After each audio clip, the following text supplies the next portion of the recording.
हामीले आजको भिडियोमा 5 को डिवाइड कसरी सबभन्दा खोज्ने तरिकाबाट गर्ने म तपाईलाई सिकाउँछु। सो यस्तो भिडियो हेर्नको लागि हाम्रो च्यानललाई सब्स्क्राइब गर्नुस्, शेयर गर्नुस्, कमेन्ट गर्नुस्, लाइक गर्नुस्। सो अब हामीले 5 को डिवाइड कसरी गर्ने 5 सेकेन्डमा म तपाईलाई सिकाउँछु।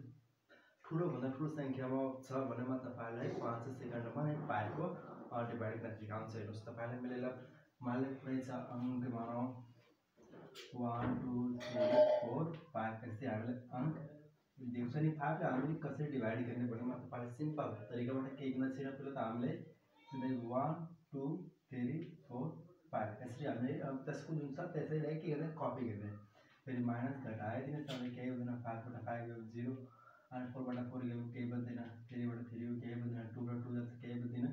1 बाट जान्छ केही बच्दैन। अनि 5 प्लस 5 5 10 10 को 0 भनेको केही 4 प्लस 4 8 8 प्लस 1 9 यसरी। अनि 3 प्लस 3 6 3 प्लस 3 अनि 6 अनि 2 प्लस 2 4 2 प्लस 2 4 अनि 1 प्लस 1 2 यसरी हामीले लेखे। लास्ट अनि प्वाइन्ट राखिदिने भने हामीले 5 को डिवाइड गर्न सक्छौं।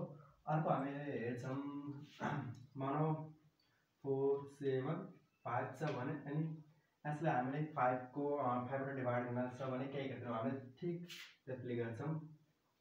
त्यसलाई के गर्न छ कपी गर्न छ हामीले 4 7 5 त्यसलाई के गर्ने घटाइदिने 5 को 5 बाट गयो 5 अनि 7 बाट 7 गयो 0 4 बाट 4 गयो 0 अनि 5 छ भने 5 प्लस 5 10 10 को 0 भनेको क्यारी अनि 7 प्लस 7 14 14 8 15 15 को 5 भनेको क्यारी 4 प्लस 4 9 यसरी। फेरि हामी लास्टमा के गर्ने प्वाइन्ट राखिदिने भयो हामीले आन्सर आइहाल्छ। फेरि हामीले अर्को गर्छौं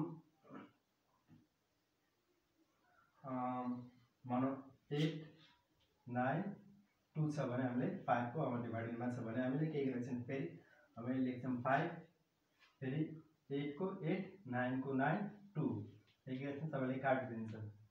9 बाट 9 जान्छ 0 अनि 8 बाट 8 गयो 0 हामी अब फेरि के छ 2 प्लस 2 4 2 प्लस 2 4 अनि 9 प्लस 9 18 18 को 8 भनेको क्यारी अनि 8 प्लस 8 16 16 8 17 यसरी हामी लास्टमा के गर्छौं एउटा प्वाइन्ट राख्छौं।